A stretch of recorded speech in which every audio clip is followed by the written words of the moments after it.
মেয়েরা বিয়ের আগে কি জানতো বিয়ের পর তাদের কত ধরনের দায়িত্ব কর্তব্য পালন করতে হবে? সংসার সামলানো থেকে শুরু করে বাচ্চাদের দেখাশোনা আরও অনেক ধরনের দায়িত্ব কর্তব্য কিন্তু মেয়েদের পালন করতে হয়। হ্যালো এভরিওয়ান, আসসালামু আলাইকুম। সবার কি অবস্থা? আমি চলে আসলাম আপনাদের মাঝে নতুন একটা ভিডিও নিয়ে। আজকের ভিডিওতে সকালে ঘুম থেকে ওঠার পরে সারাদিন কি করলাম, কোথায় গেলাম সব কিন্তু দেখতে পারবেন আপনারা। আজকে অনেক সকালে কিন্তু ঘুম থেকে উঠে পড়েছি। ঘুম থেকে ওঠার পরে আমি ফ্রেশ হয়ে নিলাম। ফ্রেশ হওয়ার পরে সারাদিন যা করলে ভালো কাটবে সেটা হলো নামাজ, ফজরের নামাজটাও কিন্তু আদায় করে নিলাম। এরপরে আমি বাইরের জানালাটা খুলে দিলাম, বাইরের দৃশ্য সকালে আমার দেখতে হয়।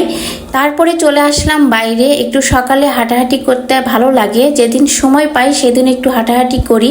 আর সকালে হাঁটা স্বাস্থ্যের জন্যও কিন্তু ভালো।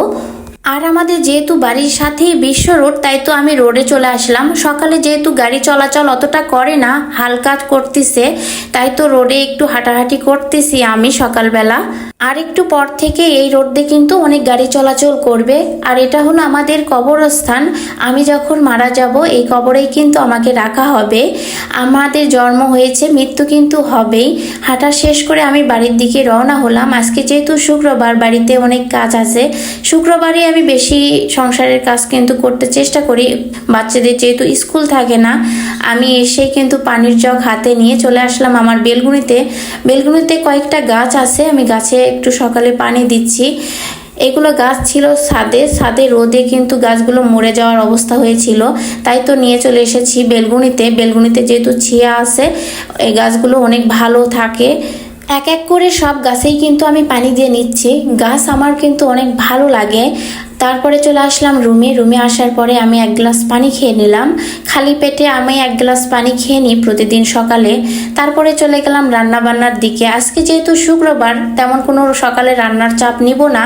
এই তো লাল শাক নিয়ে এসেছিল আপনাদের ভাইয়া আমাদের এখানে রানীরহাট থেকে, সেটা আমি ভাজি করছিলাম না, আজকে সকালে এটা ভাজি করলাম। আর একটু তরকারি ছিল, এগুলো দিয়েই সকালে আমরা খেয়ে নিব।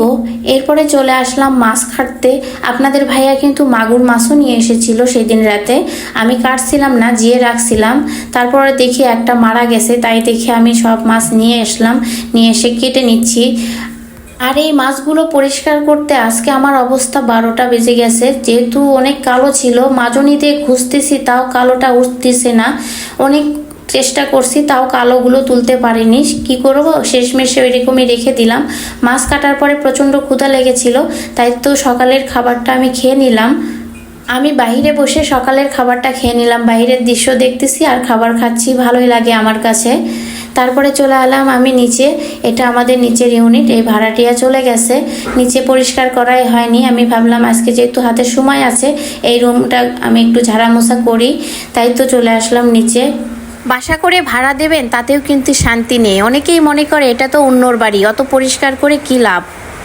এই রুমগুলো পরিষ্কার করতে আমার কিন্তু অনেক সময়ই লেগে গেল। তারপরে চলে আসলাম ছাদে। মেয়ে বলতেছে আম্মু আম খাবো, আম কেটে দাও। তাই তো মেয়ের সাথে আমিও আম কেটে খেতে শুরু করলাম।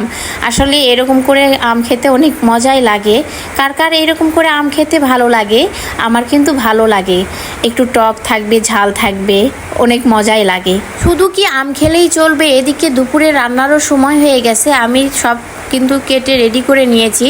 আজকে রান্না করব মিষ্টি লাউ দিয়ে মাগুর মাছ, তার সাথে বরবটি ভর্তা করব টাকি মাছ দিয়ে। তাই তো রান্না শুরু করে দিলাম, যেহেতু আজকে শুক্রবার, জুমার দিন। এদিকে মেয়ে বলতেছে আম্মু আজকে তো শুক্রবার, তুমি মাংস পোলাও রান্না করবা না? আমি বললাম না, আজকে আমি কোনো মাংস পোলাও রান্না করব না, আজকে আমি মাছ রান্না করব। ওরা প্রতি শুক্রবারই মাংস আর পোলাও খেতে চায়। আপনাদের ভাইয়া মাংস নিতে গিয়েছিল বাজারে, কিন্তু পাইনি, তাই তো মাছই রান্না করতে হচ্ছে। আমি মেয়েকে বললাম আজকে মাছই খাও তুমি, কালকে না হয় মাংস রান্না করে দিব তোমাকে। এদিকে কথা বলতে বলতে আমার কিন্তু মিষ্টি লাউয়ের তরকারি রান্না হয়ে গেছে। তারপরে বরবটি ভর্তা করব, তার জন্য কড়াইয়ে কিন্তু বসিয়ে দিলাম। আমার কাছে বরবটি টাকি মাছ দিয়ে ভর্তা করলে অনেক মজা লাগে, একটু ঝালটা বেশি দিতে হয়, ঝাল ঝাল হলে খেতে আরও মজা লাগে। কার কাছে বরবটি ভর্তা মজা লাগে কমেন্টে কিন্তু বলে যাবেন। এই তো আমার বরবটি ভাজাও হয়ে গেছে। এইদিকে আবার মাছ ভাজি করতেছি, তেলাপিয়া মাছ। বাচ্চারা এই মাছ ভাজিটা খেতে অনেক ভালোবাসে, তাই তো ওদের জন্য মাছ ভাজিটা করলাম।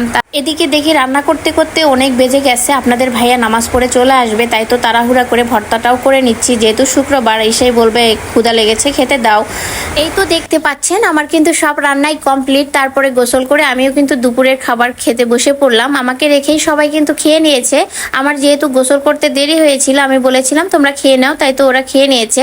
এরপরে আমি কিন্তু একটু ঘুমাইছিলাম, ঘুম থেকে উঠে 1 কাপ চা খেয়ে নিচ্ছি। চা খেলে মনটাও ফুরফুরে হয়। তারপরে চলে গেলাম বাইরে গিয়ে দেখি মেয়েরা খেলাধুলা করতেছে। আজকের ভিডিওটা আপনাদের কাছে কেমন লাগলো? যদি ভালো লেগে থাকে লাইক কমেন্ট শেয়ার করবেন, আমার পাশেই থাকবেন। সবাইকে আল্লাহ হাফেজ।